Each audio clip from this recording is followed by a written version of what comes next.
ಜಿಂಗ್ ಛ್ಯಾಟ್ ಪೂರ್ತಿ ರೋಡ್ ಚೆನ್ನಾಗಿಲ್ಲ ಇರೋ. ಹೈ ಫ್ರೆಂಡ್ಸ್, ನೋಡಿ ಇವತ್ತು ನಾನು ಒಂದು ಚಿಲ್ಲಿ ತೋಟ ನೋಡೋಕೆ ಹೋಗ್ತಾ ಇದ್ದೀನಿ.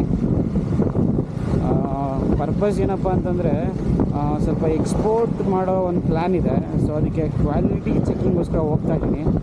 ಸೊ ನಮಗೆ ಕ್ವಾಂಟಿಟಿ ಮತ್ತು ಕ್ವಾಲಿಟಿ ಎರಡೂ ಕರೆಕ್ಟಾಗಿ ಸೆಟ್ ಆದರೆ ಒಂದು 5 ton first time trial order ಅಂತ ಪ್ಲೇಸ್ ಮಾಡೋಣ ಅಂದ್ಕೊಂಡಿದ್ದೀವಿ. ಸೊ ಆ ಕನ್ಸೈನ್ಮೆಂಟಿನ ವಿಚಾರವಾಗಿ ಹೋಗ್ತಾ ಇದ್ದೀವಿ.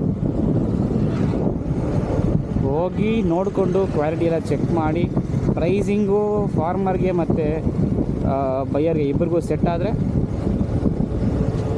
ಮಾತಾಡಿ ಕನ್ಸೈನ್ಮೆಂಟ್ ಮಾಡಿಸ್ಬೋದು. ಸೊ ಅದೇ ಒಂದು ವಿಚಾರವಾಗಿ ಇವಾಗ ಹೊರಟಿದ್ದೀನಿ. ನೋಡೋಣ ಬನ್ನಿ, ತೋಟದ ಹತ್ರ ಹೋಗಿ ಹೆಂಗಿರುತ್ತೆ ಏನಾಗುತ್ತೆ ನಾನು ನೋಡೋಣ. ಚಿಲ್ಲಿ ವೆರೈಟಿ ಬಂದು G4 ಕ್ವಾಲಿಟಿ ಅಂತ ಅಥವಾ ಡೂಮ್ ಅಂತ ಕರಿತೀವಿ. ಸೊ ಇನ್ ಕೇಸ್ ಈ ಕ್ವಾಲಿಟಿ ಆ್ಯಂಡ್ ಕ್ವಾಂಟಿಟಿ ಎರಡು ಯಾರ ಹತ್ರ ಫಾರ್ಮರ್ಸ್ ಬೆಳೆದಿದ್ದರೆ ಸೊ ನನ್ನ ನಂಬರ್ಗೆ ಕಾಂಟ್ಯಾಕ್ಟ್ ಮಾಡಿ, ನಾನು ಫರ್ದರ್ ಡೀಟೇಲ್ಸ್ ಅವ್ರ ಹತ್ರ ಕಾಲಲ್ಲಿ ಮಾತಾಡ್ತೇನೆ. ಅಕ್ಕಪಕ್ಕ ಯಾರನ್ನ ತೋಟದಲ್ಲಿ ಬೆಳೆದಿದ್ದು ನಿಮಗೆ ಗೊತ್ತಿದ್ದರೆ ದಯವಿಟ್ಟು ಈ ವಿಡಿಯೋ ಅವ್ರಿಗೆ ಶೇರ್ ಮಾಡಿ. ಆ್ಯಂಡ್ ಈ ನನ್ನ ಚಾನಲ್ನ ಫಾಲೋ ಮಾಡಿ, ಸಬ್ಸ್ಕ್ರೈಬ್ ಮಾಡಿ ಫ್ರೆಂಡ್ಸ್. ಡೈಲಿ ಅಗ್ರಿಕಲ್ಚರ್ ರಿಲೇಟೆಡ್ ವೀಡಿಯೋಸ್ನ ನಿಮಗೆ ಅಪ್ಲೋಡ್ ಮಾಡ್ತಾನೆ ಇರ್ತೀನಿ. Thank you. ಕೇಳಿ ನೋಡು.